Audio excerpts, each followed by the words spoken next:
దేవుని నామానికి స్తోత్రం కలుగును గాక. ఇప్పుడు వచ్చినటువంటి అందరికీ క్రీస్తు ప్రభువు అందరికీ వందనాలు తెలియజేస్తున్నాం. పరిశుద్ధ గ్రంథం నుండి ఆదికాండము 4వ అధ్యాయము 9వ వచనం నుంచి మనం చదువుదాం. యెహోవా నీ తమ్ముడిని ఏబేలు ఎక్కడ ఉన్నాడని కయీను అడుగగా అతడు నేను ఎరుగను, నా తమ్ముడికి నేను కావలివాడనా?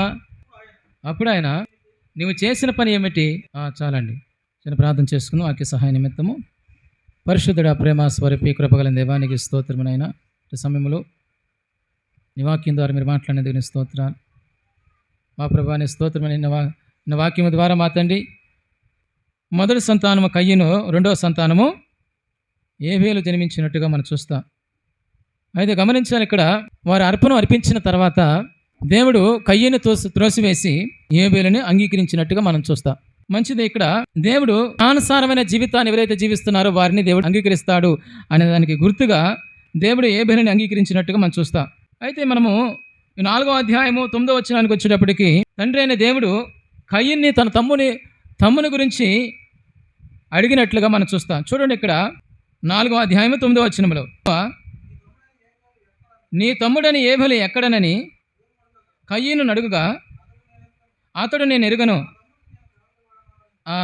నా తమ్మునికి నేను కావలి వాడనా అని నేను. చాలండి. ఇక్కడ ఈ వచనాన్ని మనం చదువుతున్నప్పుడు కొన్ని ఆలోచనలు మనకు వస్తాయి. చాలా మందిలో ఉన్నటువంటి ఆలోచన ఎలా ఉంటుందంటే, ఎవరి భక్తి వారిది, ఎవరి విశ్వాసము వారిది. అయితే నీ విశ్వాసం గురించి నన్ను అడుగును, నా విశ్వాసం గురించి నిన్ను అడుగును అన్నట్టుగా మనిషి ప్రవర్తిస్తూ ఉంటాడు. మనం గమనించాలి. అది క్షేమం కాకపోయినా ఏ సందర్భంలోనైనా కానీ దేవుడు మన యొక్క సహోదరుని నిమిత్తము మనల్ని లెక్క అడుగుతాడు. మన సహోదరుని గురించి మనల్ని లెక్క అడుగుతాడు, లేక మన కుటుంబస్తుల గురించి మనల్ని లెక్క అడుగుతాడు. ఏ విషయంలో లెక్క అడుగుతాడు? మనం ఆలోచన చేస్తే రక్షణ విషయంలో లెక్క అడుగుతాడు అన్నది మనం మర్చిపోకూడదు. అయితే ఏబేలు కయీను విషయంలో మనం చదివినప్పుడు కయీను బ్రతికే ఉన్నాడు, ఏబేలు చనిపోయాడు.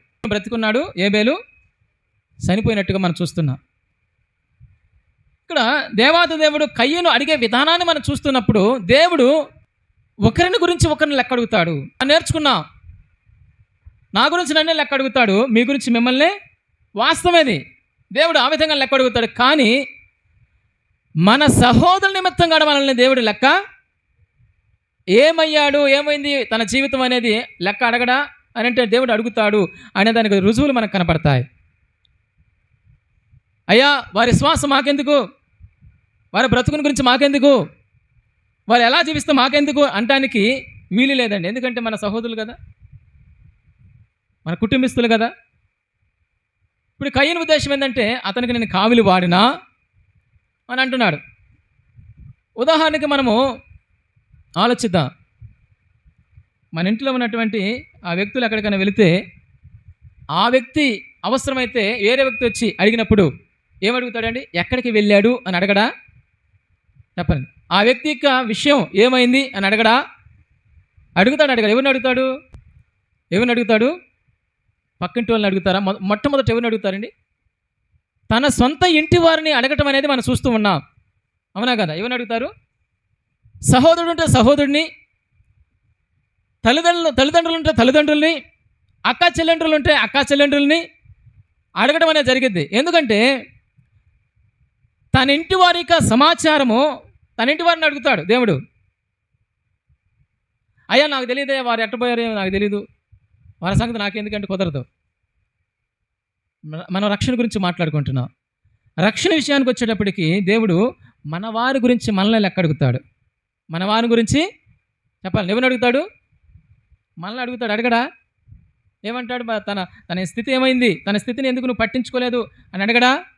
చాలామంది ఎలా ఆలోచిస్తూ ఉన్నారంటే, అయ్యా నా సహోదరుడు నా మాట వినడయ్యా, నా సహోదరుడు నా మీద తిరుగుబాటు చేస్తాడయ్యా. అవునా కదా? ఏమంటారు?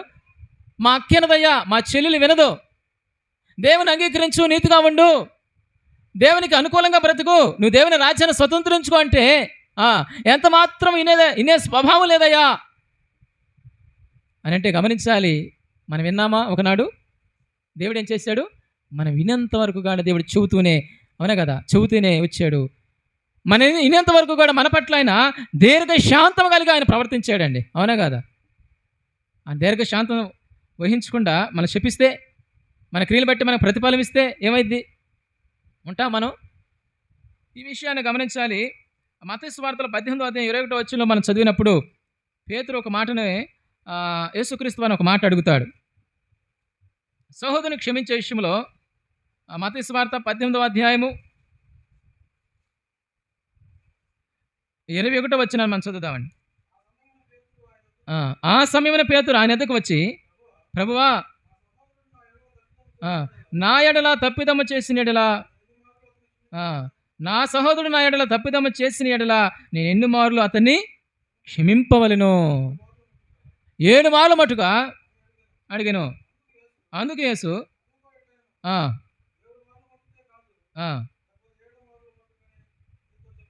చాలండి. ఎప్పుడు దాకంట? 70,000 మారు మట్టుకు అని అంటున్నాడు. నీ జీవితం అంతకాలం ఏం చేయాలి? అతని గురించి నువ్వు సహిస్తూనే నీ ప్రేమని, అంటే దేవుని ప్రేమ నువ్వు చూపించాల్సినటువంటి అవసరత ఉంది. నువ్వు అనుకోవచ్చు ఈ వాక్యాన్ని విని, అంటే అతను తప్పు చేస్తామంటాడు, నేను క్షమించాలా? దేవుడు ఈ రాయించిన ఉద్దేశం ఏంటి అని అంటే, ఏ ఉద్దేశంతో రాయించాడు? తన సహోదరుని క్షమించే విషయం, లేకపోతే అతన్ని సహించే విషయం. ఎందుకు అవసరమా అంటే అవసరమే. సహోదరుని గురించి లేకపోతే కుటుంబం గురించి మన ప్రార్థన ఎంతైనా చేయాలండి. వారి మార్పు కోసం మనం ప్రార్థన చేయాలి సహనంతో. ఇప్పుడు దాకా మనం ప్రయత్నం చేయాలి. ఒకరు అంటూ ఉంటారా, అయ్యా నా కుమారుడు మారలేదు. అవునా కదా? నా కుమారుడు మారలేదు, నా కుమార్తె మారలేదు, నా సహోదరుడు మారలేదు, మా తండ్రి మారలేదు, మా తల్లి మారలేదు. గమనించాలి, వీరు మారలేదు అని చెబుతున్నావు, కానీ నువ్వు మారావా? చెప్పాలండి. నీలో మార్పు ఉందా? నీలో మార్పు కలిగిన జీవితం నువ్వు జీవించినట్లయితే వారు ఉన్న పలంగా వారుగా ఏమైపోతారు? వారు మార్చబడతారు. నీలో ఉన్నటువంటి ప్రేమను బట్టి, నీలో ఉన్నటువంటి క్రీస్తు ప్రేమను బట్టి వారు మార్చబడతారండి. నువ్వేం చూపించాలి? దేవుని ప్రేమను చూపించాలి. సహించాడు. ఎప్పుడు దాకా సహించాడు యేసుక్రీస్తు వారు? చెప్పాలండి. ఎప్పుడు దాకా సహించాడు? అంతము. ఇప్పుడు ఇస్కరియోతు యూదా ఉంటాడు కదా, అతను ఎప్పుడు దాకా సహించాడు యేసుక్రీస్తు వారు? యేసుక్రీస్తు వారు ఇస్కరియోతు యూదా అతనిలో లోపాలున్నా, అతను దేవునికి నచ్చని కార్యం చేస్తున్నా కానీ యేసుక్రీస్తు వారు సహించాడు. అంతవరకు సహించాడు. ఇప్పుడు దాకా అవకాశం ఇచ్చాడంటే చనిపోయేంత వరకు కూడా మార్పు చెందటానికి అవకాశము ఇచ్చాడు. అవకాశం ఇచ్చిన ఆ అవకాశాన్ని, ఆ సందర్భాన్ని సద్వినియోగం చేసుకోకపోతే వారిష్టం. చెప్పుకుంటారు వారి సమాధానం. నీ పని, నీ బాధ్యత ఎంతవరకు ఉంది? అర్థమవుతుందా? నీ బాధ్యత, నీ పని నువ్వు ఎంతవరకు నువ్వు చేయగలుగుతున్నావు? ప్రార్థించావా? ప్రార్థన చేస్తున్నావా? అయ్యో నేను పరదేశంలో ఉంటాను, లేకపోతే నేను పరలోకంలో ఉంటాను, నా కుమారుడు ఎక్కడుంటాడు, నా కుమార్తె ఎక్కడ ఉండిద్ది, నా సహోదరుడు ఎక్కడ ఉంటాడు, నా భార్య ఎక్కడ ఉండిద్ది? ఒకసారి ఆలోచించవండి. నువ్వు రక్షణ పొందావు, చాలు చాలు చాలు. నేను రక్షణ పొందాను, నన్ను దేవుని అడుగుడు. ఎవరి విశ్వాసము వారిదే, ఎవరి లెక్క వారిదే. నిజమేనండి, ఎవరి లెక్క వారిదే. కానీ దేవుడు నీ సహోదరు గురించి కూడా నేను అడుగుతాడు లెక్క అడిగినప్పుడు నువ్వు చెప్పడానికి నీ యొక్క ప్రయత్నాలన్నీ నువ్వు చేసి ఉంటే, అయ్యా నేను అన్ని ప్రయత్నాలు చేశాను, ఎంతో సహించాను, ఓర్పుగా చెప్పాను, ప్రేమ చూపించాను, అయినా మారలేదయ్యా, అప్పుడు నీకు అక్కడ నీ మీద నేరము ఉండిద్దండి. నీ మీద నేరం ఉండదు. లేకపోతే నేరం ఉండిద్దంటారా? ఉంటుంది. మరి ఉండదంటారా? చెప్పాలి. ఇక్కడ గమనించాలి. యేసుక్రీస్తు వారిని పేతురు అడిగితే, అయ్యా నా సహోదరుడు నా ఎడల తప్పుదమ్మ చేస్తే ఎన్ని మార్లు సహించాలి, ఎన్ని మార్లు క్షమించాలి? 7 మార్లు మట్టుకా అని అంటే ప్రభువారు అంటున్నాడు, 70,000 మారు మట్టుకు క్షమించాలి. ఈరోజు నా సహోదరుడా, నువ్వు దేవుని ప్రేమను వ్యక్తపరిచే వ్యక్తిగా ఉన్నావా? నీవు నీ యొక్క భర్తను గురించి, నీ భార్యను గురించి, నీ కుమారుడి గురించి, నీ కుమార్తె గురించి, నీ సహోదరు గురించి నువ్వు ప్రార్థన చేసే వ్యక్తిగా నువ్వు ఉన్నావా? అసలు నీ రక్షణ ఇల్లు తెలుసా? రక్షణ ఇలువ తెలిస్తే ఏం చేస్తావు? ఆ ఇలువైన రక్షణ గురించి నీ తోటి వారికి నువ్వు చెప్పకుండా ఉండలేవండి. రక్షణ లేనటువంటి వ్యక్తి ఎంతగా వేదన చెందుతాడో, ఎంత విపరీతమైన పరిస్థితిగా వెళ్ళిపోతాడో అది నువ్వు వెరిగి ఉంటే నువ్వేం చేస్తావు? బాధ్యత నువ్వు వహిస్తావు. బాధ్యతను వహిస్తావు. నువ్వు బాధ్యత తీసుకుంటావు. ఇంట్లో వాళ్ళకి చిన్న ఏదన్నా కూరగాయలకు వచ్చేటప్పుడు కత్తి తెగితే ఏం చేస్తారు? తెగితే తెగదా? వామ్మో కత్తి తెగిపోయింది, కుట్లు పడేటట్టు ఇదైతే ఏం చేస్తారు? కుట్లు వేస్తారు, తీసుకెళ్ళి వదిలేస్తారా? వదిలేస్తారండి? మంటల్లో కాలిపోతా ఉన్నారు, ఏం చేస్తారు? కాలితే కాలి, నేను కాదుగా, నా రక్షణ నాదే, నా భద్రత నాదే అని అనుకుంటారా? ఏం చేస్తారు? మంటల్లో కాలుతున్న వ్యక్తిని రక్త సంబంధుడు ఏం చేస్తాడండి? ఊరుకుంటాడా? ఊరకనే కూర్చుంటాడా? పొరుగువాడు తాను చేసే పని తాను చేస్తాడు, వీలైనంత వరకే. వీలు కాకపోయినా ఈ వ్యక్తి ఏం చేస్తాడు? సాహసించి మంటల్లో కూడా దూకేసి లాక్పోతాడు అవసరమైతే. ఎందుకో తెలుసా? మంటల్లో కాలిపోతున్నాడు. రక్త సంబంధం అంటారు కదా, అవును కదా? ఎందుకండి రక్త సంబంధం? ఎక్కడ చూపెడతారు రక్త సంబంధం? రక్త సంబంధం అనగా ఏం చేస్తారు? కొన్ని చోట్ల చూపెడతారు. అయ్యో నేను వదులుకోను, నేను విడిచిపెట్టను, నేను పోగొట్టుకోను. నువ్వు పోగొట్టుకో అవసరం లేదు. నువ్వు ఏ విషయంలో శ్రద్ధగా ఉండాలంటే ఆత్మ రక్షించబడిందా లేదా? నువ్వు రక్షణ పొందావు, నువ్వు ప్రభు నమ్ముకున్నావు, ప్రభుని ఆరాధిస్తున్నావు, ప్రభు కోసం జీవిస్తున్నావు. నీ తండ్రి సంగతి ఏంటి? లోక సంబంధంగా జీవిస్తామంటే నువ్వేమో పరిశుద్ధంగా జీవిస్తున్నావు. అయ్యా ఆ చెవితి వినడయ్యా, చెవితి వినదయ్యా, చెవితి వినడయ్యా మా అన్న. ఈరోజున గమనించాలి, కొంతమంది అయితే మీ పరిశుద్ధులమి, వారు పరిశుద్ధులు కాదు. ఎట్టా? మీ పరిశుద్ధులమి, మా అన్న పరిశుద్ధుడు కాదు, మా అమ్మ పరిశుద్ధమైంది కాదు, మా నాన్న పరిశుద్ధుడు కాదు, వారు పాపులు, మేము పుణ్యం చేసిన వాళ్ళు అన్నట్టుగా. అవునా కదా? మేము ప్రార్థనకి వెళ్తున్నాం, మేము ప్రభుని ఆరాధిస్తున్నాం, ప్రభు కోసం జీవిస్తున్నాం, వారు లోక సంబంధాలు. నువ్వు అలాగే ద్వేషిస్తే వస్తారా? చెప్పాలండి, వస్తారండి? ప్రేమించాలి, ప్రేమతో చెప్పాలా, వారి గురించి ప్రార్థన చేయాలా, ఓర్పు కలిగి ఉండాలండి, ఓర్పు కలిగి ఉండాలి. ఇక్కడ చూడండి, మనము మొదటి యోహాను రాసిన పత్రికలో 3వ అధ్యాయము 10వ వచనాన్ని మరొకసారి మనం చూద్దాం. యోహాను రాసిన మొదటి పత్రిక 3వ అధ్యాయము 10వ వచనాన్ని ఒకసారి మనం చూద్దాం. దీనిని బట్టి దేవుని పిల్లలెవరో అపవాది పిల్లలెవరో తేటపడును. నీతిని జరిగించిన ప్రతివాడును,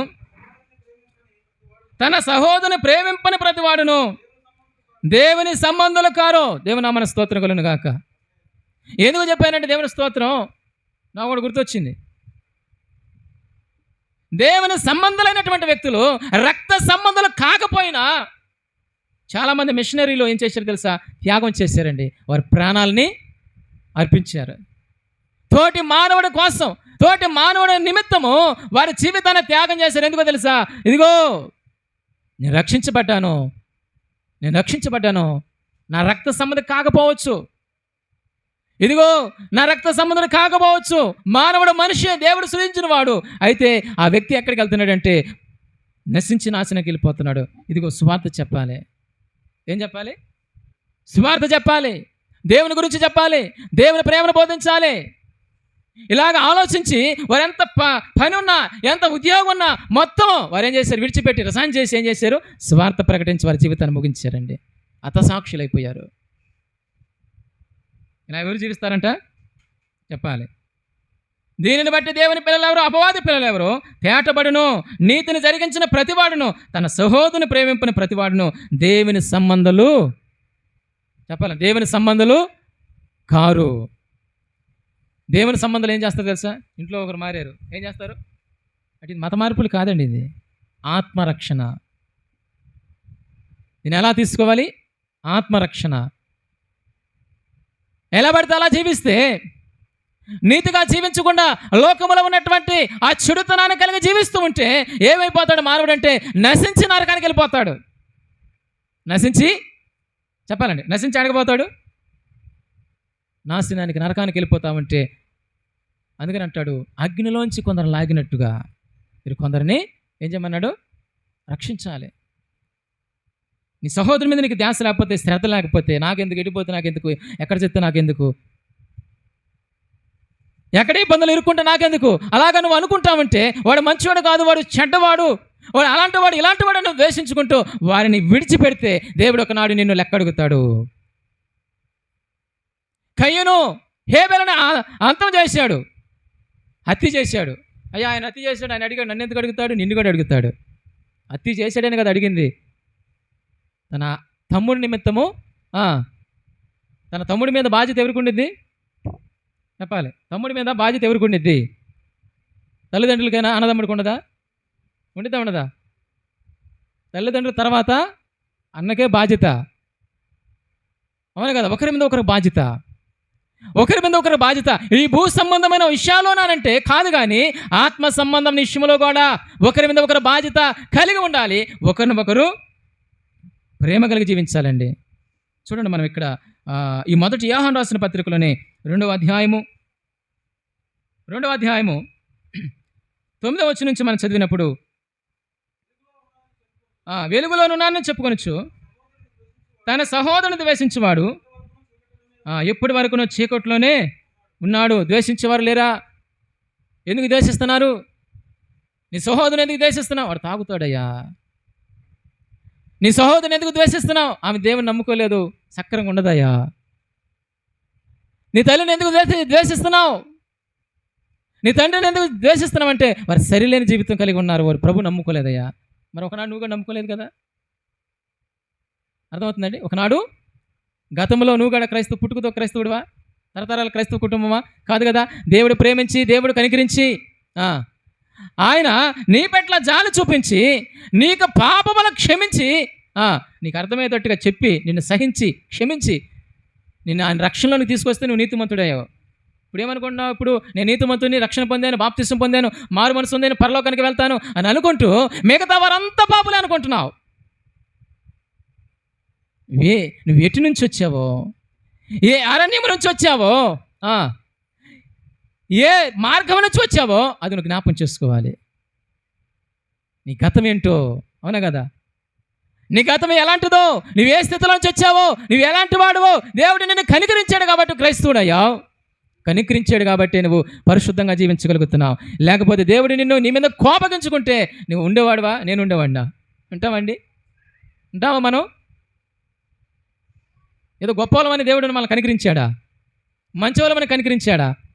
ఏ స్థితిలో ఉన్నప్పుడు మనల్ని కనికరించాడు? మనం ఇంకొన పాపులమై ఉండగా, అవునా కదా? ఎలాంటి వారంగా ఉన్నప్పుడు, మనం ఇంకా పాపులై ఉన్నప్పుడు మన కోసం ఆయన చనిపోయాడండి. మన కోసం ఆయన బలి అయిపోయినట్టుగా మనం చూస్తున్నాం ఇక్కడ. అందుకని అంటున్నాడు, తన సహోదరుని ద్వేషించకుండా ప్రేమించాలంటున్నాడు. ప్రేమతో చెప్పాలి, వారి గురించి ప్రార్థన చేయాలి, వారి గురించి మనం ఏం చేయాలి? అట్లా ద్వేషిస్తే ఏమంటున్నాడు? ఇంకా చీకట్లోనే ఉన్నాడు. బాప్తిసం పొందావు, వెలుగులో ఉన్నావు అనుకుంటున్నావేమో. నీవు అతన్ని క్షమించకపోతే దేవుడు నిన్ను క్షమించడు, అతన్ని ప్రేమించకపోతే దేవుడు నిన్ను ప్రేమించడు, అతన్ని నువ్వు సహించకపోతే దేవుడు నిన్ను సహించడు. అయితే వారిని మనము ప్రేమించినప్పుడు వారి గురించి మనము వారిని అర్థం చేసుకొని, వారు దేవుడు నమ్ముకోలేదు కాబట్టి, వారికి దేవుని ప్రేమ తెలియదు కాబట్టి అలా ప్రవర్తిస్తున్నారు, మనము అది వారికి అంతే ఉన్నాము అనే ఉద్దేశం కలిగి ఓర్పు కలిగి ప్రార్థన చేస్తే దేవుడు ఏం చేస్తాడు? అతన్ని క్షమిస్తాడు, మనల్ని క్షమిస్తాడండి. అంటే ప్రార్థనకు వచ్చిన తర్వాత ఆరాధన చేస్తూ దేవుణ్ణి అనుసరించేటప్పుడు మనలో కూడా కొన్ని పొరపాటు లేకపోలేదు, ఉంటాయి ఉండవా? నోటు ద్వారా వస్తాయి, అవునా కదా? తలంపుల ద్వారా వస్తాయి, రాకుండా ఉంటాయా? వాటి మనం ఏం చేస్తూ ఉంటాం? మనం సరి చేసుకుంటూ ఉంటాం మన జీవితాన్ని. ప్రభువా క్షమించయ్యా అడగవా? ఏమడుగుతావు? ప్రభువా క్షమించు ప్రభువా, నాలో ఇదిగో నేను ఉద్దేశించలేదుగా నాలో ఈ ఆలోచన వచ్చింది, ఈ ఆలోచనలు ఈ క్రియలు వస్తున్నాయి, ఈ క్రియలు చేయలేని ప్రేరేపణ వస్తుంది, దాన్ని క్షమించు, ప్రేరేపణ తీసేయి. నువ్వు అడుగుతావు. ఆ విధంగా మనము ఎదుటి వారిని గురించి మనం ఆలోచించాలి. మనం ఏ విధంగా వారి పట్ల మన బాధ్యత కలిగి ఉండాలో కూడా ఈ మొదటి యోహాను రాసిన పత్రికలో మనం చూసినట్లయితే 3వ అధ్యాయము 16 వచ్చిన 15 నుంచి మనం చదువుతామండి.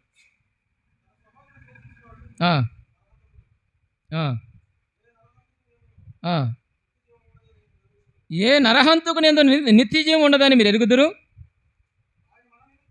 ఆయన మన నిమిత్తము తన ప్రాణము పెట్టిన కనుక దీని వలన ప్రేమ ఎట్టిదని తెలుసుకొనుచున్నాము. మనము కూడా సహోదరు నిమిత్తము మన ప్రాణమును పెట్టబద్దులమై ఉన్నాము.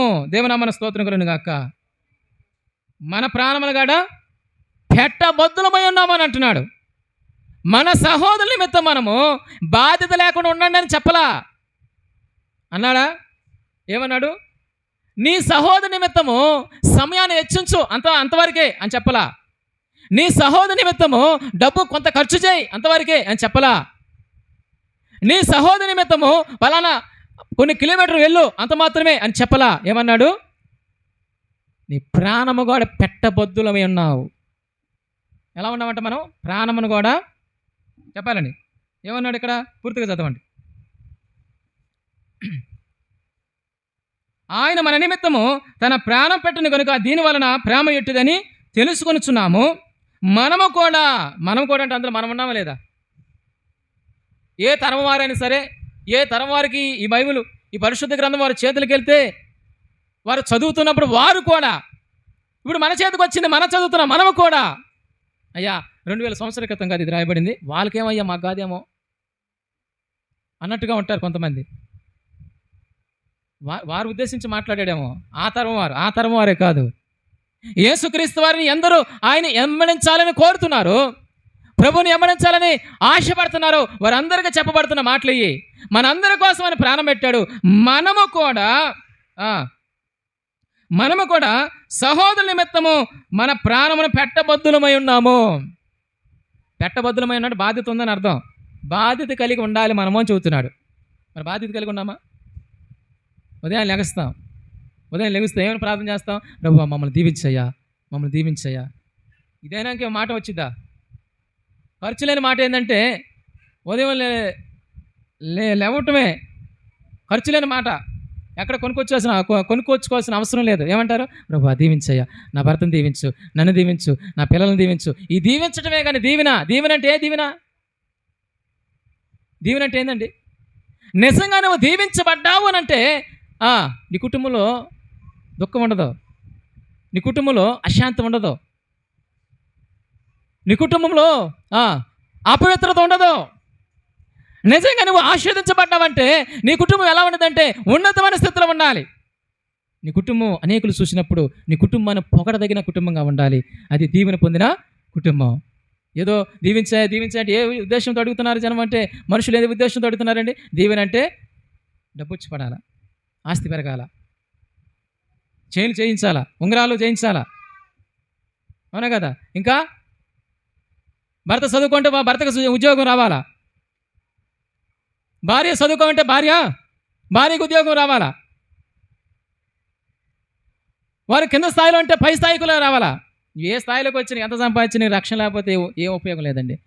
యేసు లేని జీవితము అంతా వ్యర్థమైంది. రక్షణ లేని జీవితము అంతా వ్యర్థమైన జీవితమే. నీతి సూర్యుడు నీ యొక్క జీవితంలో ఉదయించినప్పుడు నిజమైన ఆశీర్వాదం అండి, నిజమైనటువంటి ఆశీర్వాదము, నిజమైనటువంటి దీవెన. నీ ఉదయం లేవగానే నువ్వేం చేయాలా? ప్రభువా మా కుటుంబాన్ని దర్శించని ఎప్పుడైనా చేసావా ప్రార్థన? చేశారండి? నా భర్తను దర్శించయ్యా, నా అన్నను దర్శించయ్యా, నా చెల్లిని దర్శించయ్యా, వారు మార్చయ్యా, వారు వికృతమైనటువంటి ఆ యొక్క ప్రవక్తన తెలుసో తెలియకో జీవిస్తున్నారు ఆ జీవితం, వారు మార్చయ్యా. ప్రభు ఏమన్నాడు ఇక్కడ? యోహాను గారు ఏం తెలియపరుస్తున్నారు? ప్రాణం పెట్టబద్దులమై ఉన్నాము. ప్రాణం పెట్టడం కాదు, అంత దూరం అవసరంలా. వారి గురించి ప్రార్థన చేయి, వారి గురించి నువ్వు పోరాడు, వారి గురించి సహించు. వారి కోసం నువ్వు సువార్త చెప్పగలిగి ఉన్నావా? సువార్త చెప్పి సహించి ఓర్చుకొని ప్రాణం పెట్టాల్సి వస్తే ప్రాణం కూడా పెట్టమంటున్నాడు. అంత దూరం మనం పోవక్కర్లా, అంత దూరం పోవాల్సిన అవసరం లేదండి.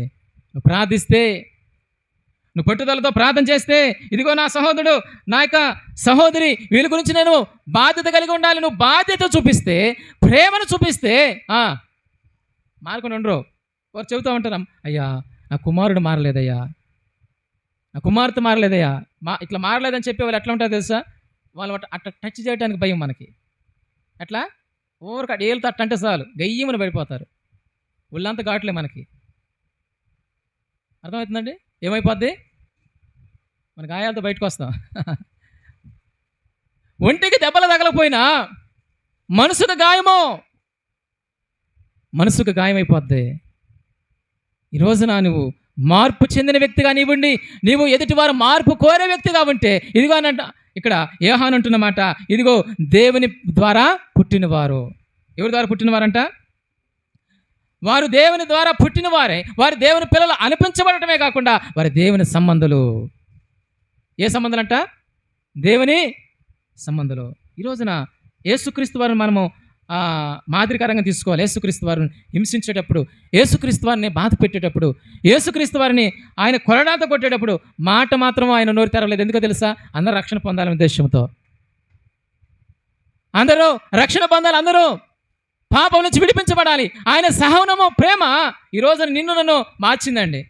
ఆయన సహనము ప్రేమ నిన్ను నన్ను మార్చగలిగింది. నువ్వు కూడా సహనం ప్రేమ కలిగి ఉంటే నీ ఇంటి వారు మారుతారు. వినాలి, అర్థమవుతుందా? నీలో సహనం ప్రేమ ఉంటే నీ ఇంటిలో వారు మారుతారు, నీ భార్య మారిద్ది, నీ పిల్లలు మారుతారు. నీలో మార్పు లేకపోతే, నీలో ఓర్పు లేకపోతే, నీలో సహనం లేకపోతే ఎప్పటికి మారరు. నీకు చెప్పుకోవటమే నువ్వు ఏమని, నా భర్త మారలేదు, నా పిల్లలు మారలేదు. జీవితాంతకాలం ఈ పదమే కానీ ఇంకేరో పదం నీలో రాదు. మన మార్పు చెందాలా. మన దేవుని సంతానంలో దేవుని కొరకు జీవించేవారుగా మనం ఉండాలి. యేసుక్రీస్తు వారిని పరిచయం చేసే వ్యక్తులుగా మనం ఉండాలండి. యోహాను సువార్తలో 1వ అధ్యాయము 40-41 వచనాన్ని మనం చదివినప్పుడు అక్కడ చదవండి.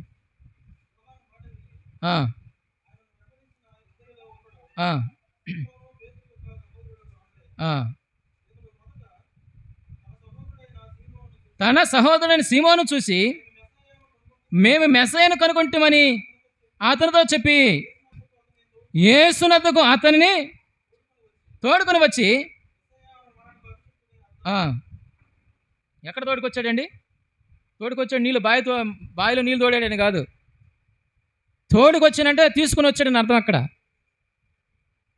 ఈ ఆంద్రయ్య ఎవరంటే సీమోను యొక్క తమ్ముడు, సహోదరుడు. పెద్దోడే ఉండొచ్చు, చిన్నోడే ఉండొచ్చు, సహోదరుడు అని రాయబడి ఉంది. ఏమని రాయబడి ఉంది? సహోదరుడు. అయితే ఈ ఆంద్రయ్య యోహాను ద్వారా విన్నాడు. ఏమని? ఇదిగో ఈయన మాట మీరు వినండి, ఈయన వెంట మీరు వెళ్ళొచ్చు, ఈయన మెస్సయ్య. మనం ఎవరి కోసం ఎదురు చూస్తున్నామో ఈయన మెస్సయ్యని పరిచయం చేస్తే, ఇద్దరుగా పరిచయం చేస్తే యోహాను శిష్యులకి, ఆ ఇద్దరులో ఆంద్రయ్య ఒకడు. ఈ ఆంద్రయ్య ఏం చేస్తున్నాడు? నేరుగా వచ్చాడు తన సహోదరుడి దగ్గరికి. వినాలండి, ఇటు చూడాలి మీరు. ఎవరి దగ్గరికి వచ్చాడు? తన సహోదరుడైనటువంటి సీమోను పేతురు దగ్గరికి వచ్చాడు. ఆయన చెబుతున్నమాట, మేము మెస్సయ్యను చూసాము. నువ్వు ఎప్పుడైనా నీ అన్నదమ్ముడికి, నీ అక్కచెల్లెళ్ళకి మేము యేసుప్రభు నమ్ముకున్నాం, ఆయన మంచి దేవుడు అని చెప్పావండి? నేను ఇదివరకు సరైన వాడిని కాదు, ఇప్పుడు సరిగా ఉండగలుగుతున్నాను. ఇదివరకు త్రాగుబోతుని మానేశాను, ఇదివరకు ఏబిసారని మానేశాను అని చెప్పేవారు లోకంలో ఇంతమంది ఉన్నారండి. సాక్ష్యం చెప్పట్లేదా? మరి ఎందుకు చెబుతున్నారు? వారు మెస్సయ్యని, యేసుక్రీస్తు వారు వారు కనుగొన్నారు. వారు మొదట ఎవరికి చెబుతున్నారు? ఇంట్లో వినకపోతే తర్వాత బయట. చూడండి, ఇక్కడ ఆంద్రయ్య జీవితంలో కూడా ఆంద్రయ్య ఏం చేస్తున్నాడు? సీమోను పేతురు దగ్గరకు వచ్చాడు. ఇదిగో ఆయన అంటున్నమాట, ఇదిగో మేము మెస్సయ్యను చూసాము. ఇటు చూడాలి మీరు. ఎవరు చూశారంట? మీరు చూసారా?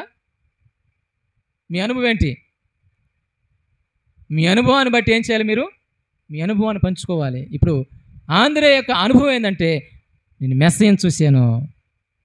ఎవరు చూశాడంట? మేము మెస్సయ్యను కనుగొన్నాము. ఇదిగో యూదులు, ఇశ్రాయేలు ఎవరి కోసం అయితే ఎదురు చూస్తున్నారు, ఆ మెస్సయ్య మేము చూసాం. ఈరోజు మనము ఈ సీమోను గురించి మనం ఆలోచన చేస్తే, ఆంద్రయ్య సీమోనుకి యేసుక్రీస్తు వారిని పరిచయం చేస్తే, వినాలండి, సీమోను అపోస్తలులందరి మీద ప్రధానమైనటువంటి వ్యక్తి అయ్యాడు. తెలుసా మీకు?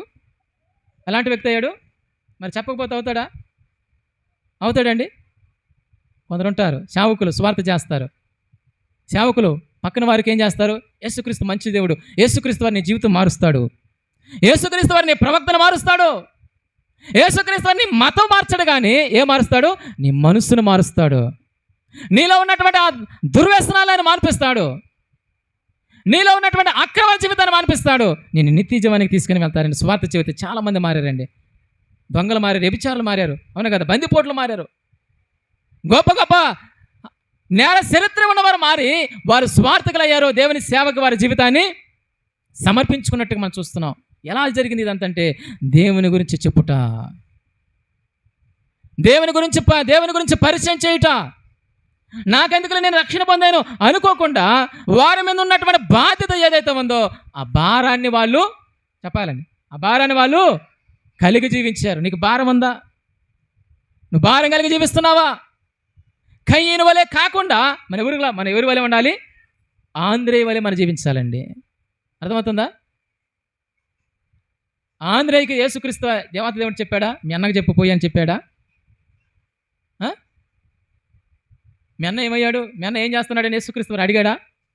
అడగలేదండి. అడగపోయినా కానీ నిత్య జీవానికి వారసుడుకున్నట్లుగా ఆంద్రేయ తన సహోదరుని యేసుక్రీస్తు వారి వద్దకి నడిపించాడు. నువ్వు నీ ఇంటి వారు నడిపించుకోగలుగుతున్నావా? నీ ప్రవక్తను బట్టి. ఎవరినో వీళ్ళు మార్చాల్సిన అవసరం లేదండి. మార్చేది ఏంటండి? నువ్వు మారితే ఆ ప్రభావం నీ ఇంటి వారి మీద పడుతుంది. నువ్వు మారితే ఆ స్వచ్ఛమైన శ్వాసము, ఆ స్వచ్ఛమైన యొక్క ఆ మనసు నీలో ఉంటే ఆ స్వచ్ఛమైనటువంటి ఆ యొక్క శ్వాసపు గాలులు పీల్చేటప్పుడు వారు కూడా ఏమవుతారు? ఆరోగ్యంగా మారిపోతారు. అవునా కాదా? ఆరోగ్యంగా మార్చబడతారు. ఇదిగో ఇప్పుడు మనం గాలి పీలుస్తున్నాం, అది చెడు గాలి అయితే ఏమైపోతుంది? మనకు అనారోగ్యం వచ్చింది కదా. మంచి గాలి అయితే ఆరోగ్యాన్ని ఇచ్చింది. నీ విశ్వాసము, నీ భక్తి అనేది ఎదుటివానికి ఊరట కలిగించాలా. నమ్ముకున్నారు, ఉపయోగం లేదు, నమ్ముకున్నారు, వారి నోటికి మనం పడలేం, మన నోటికి మనం ఎదిరించలేం అనే ఒక మాట వస్తే నీ జీవితం, నీ భక్తి అర్థమండి. అయ్యో దేవుని నమ్ముకున్నాడు కానీ ఇదిగో నువ్వెందుకు రావట్లేదు? నువ్వు ప్రభు నమ్ముకోవచ్చు కదా, మీ అన్న నమ్ముకున్నాడు, మీ ఊరు నమ్ముకున్నాడు, నువ్వు ఎందుకు నమ్ముకోలేదంటే కొందరు చెబుతారు, మా ఊరు నమ్ముకున్నారులే, నమ్ముకున్నట్టే. మా ఊరు నమ్ముకున్నట్టే ఉన్నారు కానీ వారు మార్పు లేదయ్యా. ఊరు నాకు తిడుతూ ఉంటారు. అవునా కదా? తిడుతూ ఉంటారు, సరిగా ఉండరు, సరైన జీవితం లేదు, ఎప్పుడు కులుకుంటుంటారు నా గురించి, ఎప్పుడు ద్వేషిస్తూ ఉంటారు. ద్వేషము మనిషిని దూరం చేసింది, ప్రేమ మనిషిని దగ్గర చేసింది. తండ్రి దేవునికి మనల్ని దగ్గర చేసింది ఏది? యేసుక్రీస్తు వారి ప్రేమ తండ్రికి మనల్ని దగ్గర చేసింది. ఈ రోజున నీవు ఏ స్థితిలో కొనసాగుతున్నావు? నీవు నీ ఇంటి వారి నిమిత్తం నువ్వు బాధ్యత కలిగి ఉన్నావా? వారు ఏమైపోతున్నా కానీ వారికి నువ్వు మంచి మాటలు చెప్పకుండా, ఇది తప్పు, ఇది ఇలా జీవించకూడదు, నీ వ్యసనాలు మానాలి. మేము మానలేమో. నువ్వు మానలేకపోతే ఇదిగో యేసుక్రీస్తు నా జీవితం మార్చాడు, నీ జీవితం కూడా మార్చడా? నీ సాక్ష్యాన్ని పంచుకో. ఆంధ్రే అంటున్నాడు, మేము మెస్సేను చూసాము. అంతవరకు ఎవరు శిష్యుడు అంటే బాప్తిస్మిచ్చి యోహాను శిష్యుడు ఆంధ్రేయ. ఆ తర్వాత ప్రభు శిష్యుడిగా ఉన్నట్లుగా మనం చూస్తాం. ఈరోజు నా సహోదరి సహోదరుడా, నీ జీవితం నీ జీవితంలో నీ బాధ్యత ఏంటి నువ్వు గుర్తించావా? నువ్వు బాధ్యత కలిగి జీవిస్తున్నావా? ఎప్పుడు కష్టం వచ్చినప్పుడు ప్రార్థన చేయించేసి, ఎప్పుడు బాధలు వచ్చినప్పుడు వారి గురించి ప్రార్థన చేసేసి సరిపోదండి. అది కాదు, వాళ్ళకి మేలు నువ్వు చేయటం. వారు రక్షించబడాలా. వారు ఏం చేయబడాలా? వారు నిజమైన రక్షణ పొందాలా. వారు నిజమైన దేవుని ఆదరణ పొందాలా. ఎప్పుడు వచ్చింది దేవుని ఆదరణ, దేవుని రక్షణ అంటే నీవు నీ యొక్క జీవితాన్ని వారికి చూపిస్తూ దేవుని ప్రేమని, దేవుని మంచిని నువ్వు పంచాలా. అప్పుడే వారు నిజంగా ఆస్వాదించబడతారు, నిజంగా మేలు పొందుతాడు. కాబట్టి మనం దేవుని ఎదుట మనము లెక్క చెప్పాల్సిన బాధ్యత మన మీద. ఎవరి గురించి చెప్పాలండి? నీ సహోదరి గురించి, నీ ఇంటి వారి గురించి, ఇంకా చెప్పాలంటే నీ ప్రాంతం గురించి, నీ దేశం గురించి కూడా లెక్క చెప్పాలా. ఏమన్నాడు? నీ దేశం గురించి ప్రార్థించు, చెప్పలేదా? నీ ఇంటి వారి గురించి ప్రార్థించు, చెప్పలేదా? చెప్పనట్టు ఉంటాం, మాకేం చెప్పలేదులే, చెబితే మేము చేసేవాళ్ళమే అని చెబితే మేము చేయము అన్నట్టుగా ఉంటారు. ఈరోజున మనము బాధ్యత లేకుండా ఉంటే ఒకనాడు మనము సిగ్గుపడాల్సిన అవసరం ఉండిద్ది, ఒకనాడు కన్నీరు కాల్చాల్సిన అవసరం ఉంది.